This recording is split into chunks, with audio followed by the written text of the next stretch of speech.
ఇప్పుడు ఆఫీస్ అయితే అయిపోయేసి ఇంటికైతే వచ్చాను రూమ్కి. లైక్ ఈ వీడియో త్రూ నేను ఫ్రెషర్స్కి అండ్ ఇప్పుడిప్పుడే బీటెక్ చేస్తున్న వాళ్ళకి అండ్ బీటెక్ జాయిన్ అయిన వాళ్ళకి ఫస్ట్ ఇయర్స్ నుంచి ఫైనల్ ఇయర్స్ వరకు కొంత ఇన్ఫర్మేషన్ చెప్పాలనుకుంటున్నాను. అది ఏంటంటే ప్రతి ఒక్క సాఫ్ట్వేర్ ఇంజనీర్ అవ్వాలనుకునే ముందు ఈ విషయం కన్ఫామ్గా తెలియాలన్నమాట. వినే ఉంటారు like software development life cycle అనేసి. ఈ సాఫ్ట్వేర్ డెవలప్మెంట్ లైఫ్ సైకిల్లో మనకి కొన్ని ప్రాసెస్ అంటూ ఉంటుంది అనమాట. అసలు ఈ సాఫ్ట్వేర్ డెవలప్మెంట్ లైఫ్ సైకిల్నే ఎందుకు చూస్ చేసుకోవాలి, ఎందుకు మేము వినాలి అనుకుంటే లైక్ ఇది ఒక ప్లాన్ లాంటిది. సో ఎలా అంటే లైక్ ఎవ్రీ కన్స్ట్రక్షన్ ఏదైనా ఒక హౌస్ని కన్స్ట్రక్షన్ చేసే ముందు మనము first blue print, designing and requirements, ఇంకా కన్స్ట్రక్షన్ స్టార్ట్ చేస్తాము అండ్ ఫైనల్గా ఫినిషింగ్స్ చేస్తాము. అండ్ దెన్ మళ్ళీ ఇంటీరియర్ డిజైన్స్ అనేసి ఇంకా ఎక్స్ట్రా ఫినిషింగ్స్, ఇంకా మెయింటెనెన్స్, ఇవన్నీ చేస్తూ ఉంటాం. అట్ ద సేమ్ వే ఒక సాఫ్ట్వేర్ డెవలపర్గా, ఒక సాఫ్ట్వేర్ ఇంజనీర్గా మీరు తెలుసుకోవాల్సిన విషయం ఏంటంటే బీటెక్లో ఉన్నప్పుడే తెలుసుకోవాలన్నమాట ఈ విషయాన్ని. లైక్ ఒక యాప్ కానీ, ఒక వెబ్సైట్ కానీ, ఏదైనా ఒక సాఫ్ట్వేర్ కానీ చేసే ముందు సేమ్ ఇదే ప్రాసెస్ ఫాలో అవుతారనమాట. ఎలా అంటే ఫస్ట్ రిక్వైర్మెంట్స్ నోట్ చేసుకుంటారు క్లయింట్స్ దగ్గర నుంచి. ఆ క్లయింట్స్ రిక్వైర్మెంట్స్ని బేస్ చేసుకొని డిజైనింగ్ అనేది చేస్తారు. యాప్ డిజైనింగ్స్ అన్నీ ఉంటాయి. లైక్ ఎలా అంటే లైక్ లేఅవుట్స్ ఉంటాయి కదా, మన ఫోన్ యాప్స్ కావచ్చు, వెబ్సైట్స్ కావచ్చు, ఫస్ట్ ఎలా ఉండాలనేసి మొత్తం డిజైనింగ్ అనేది ఉంటుంది. SDLCలో సెకండ్ స్టెప్ వచ్చేసి డిజైనింగ్ అనేది కంప్లీట్ అయిపోయిన తర్వాత third step development, coding. So ఈ డెవలప్మెంట్లో మనకి చాలా వేరియేషన్స్ ఉన్నాయన్నమాట. యాప్ డెవలప్మెంట్కి కొన్ని సాఫ్ట్వేర్స్ వాడతాము, సాఫ్ట్వేర్ డెవలప్మెంట్కి కొన్ని సాఫ్ట్వేర్స్ వాడతాము, కొన్ని కోడింగ్ టెక్నాలజీస్ వాడతాము, వెబ్సైట్ డెవలప్మెంట్కి కొన్ని టెక్నాలజీస్ వాడతాము బేస్డ్ ఆన్ ద రిక్వైర్మెంట్స్ అనమాట. సో ఆ రిక్వైర్మెంట్ని బేస్ చేసుకొని మనము అయితే కోడింగ్ అనేది చేస్తాం, ఒక బిల్డ్ చేస్తాం అనమాట. ఫర్ ఎగ్జాంపుల్ చెప్పాలంటే front end development, back end development, database. So ఈ మూడు కలిస్తే మనకి ఫుల్ స్టాక్ డెవలప్మెంట్ అనమాట. ఫ్రంట్ ఎండ్ డెవలప్మెంట్ ఏంటంటే ఒక సాఫ్ట్వేర్కి కానీ, ఒక వెబ్సైట్కి కానీ, ఒక యాప్కి కానీ ఇంటర్ఫేస్ని మనం డిజైనింగ్ నుంచి డెవలప్మెంట్కి షిఫ్ట్ చేసేటప్పుడు కోడింగ్ త్రూ మనము ఇంటరాక్షన్స్, ఎవ్రీథింగ్ లేఅవుట్ అంతా కూడా మనం రెడీ చేసేస్తాం అనమాట కోడింగ్ యూస్ చేసి, front end development tools use చేసుకొని.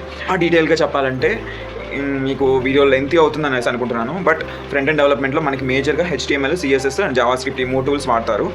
అండ్ బ్యాక్ ఎండ్ డెవలప్మెంట్లో ఇంకా మనకి చెప్పాల్సిన అవసరం లేదు, Node.js వాడతారు ఎక్కువగా. సో ఈ Node.js అండ్ ఫ్రంట్ ఎండ్లో రియాక్ట్ ఫ్రేమ్వర్క్ వాడతారు.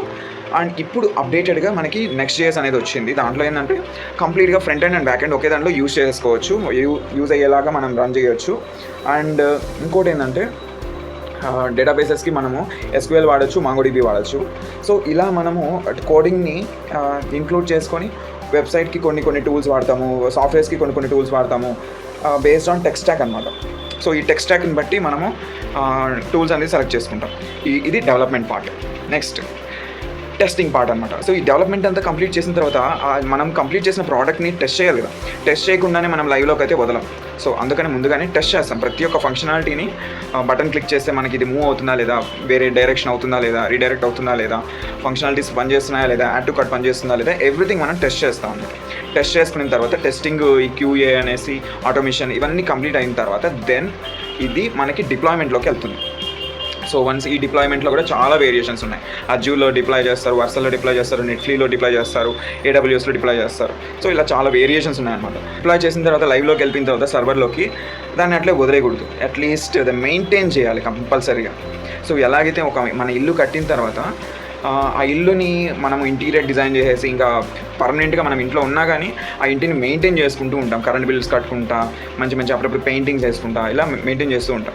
అదేవిధంగా మనము ఒక సాఫ్ట్వేర్ కానీ, ఒక వెబ్ అప్లికేషన్ కానీ లైవ్లో ఉన్నప్పుడు మధ్యలో ఏదైనా బగ్స్, ఇష్యూస్ ఉన్నా కానీ, ఏదైనా ఇంక్రీజ్ చేయాలన్నా కానీ, ఆప్టిమైజేషన్ స్పీడ్ని ఇంక్రీజ్ చేయాలన్నా కానీ, అప్డేట్స్, ఫీచర్స్ తీసుకుని రావాలన్నా కానీ అవి మెయింటెనెన్స్ సెక్షన్ కిందకు వస్తాయన్నమాట. సో ఇలా మనం మెయింటైన్ చేస్తూ ఉండాలి ఎప్పుడు కానీ. So this is all about SDLC, software development life cycle. మంచి ఇన్ఫర్మేషన్ మీకు షేర్ చేశానని నేను ఎక్స్పెక్ట్ చేస్తున్నాను. మీరు నా ఇన్ఫర్మేషన్ నచ్చితే, నన్ను సపోర్ట్ చేయాలనిపిస్తే నన్ను సబ్స్క్రైబ్ చేసుకొని మీరు ఏం చేస్తున్నారో ఒకసారి కామెంట్ సెక్షన్లో అయితే కామెంట్ అయితే చేయండి. అండ్ మీరు నా ఫస్ట్ వీడియోని ఒక్కసారి నా జర్నీని చూడాలనుకుంటే నా ఛానల్లోకి వెళ్ళేసి ఫస్ట్ వీడియో అయితే చూడండి.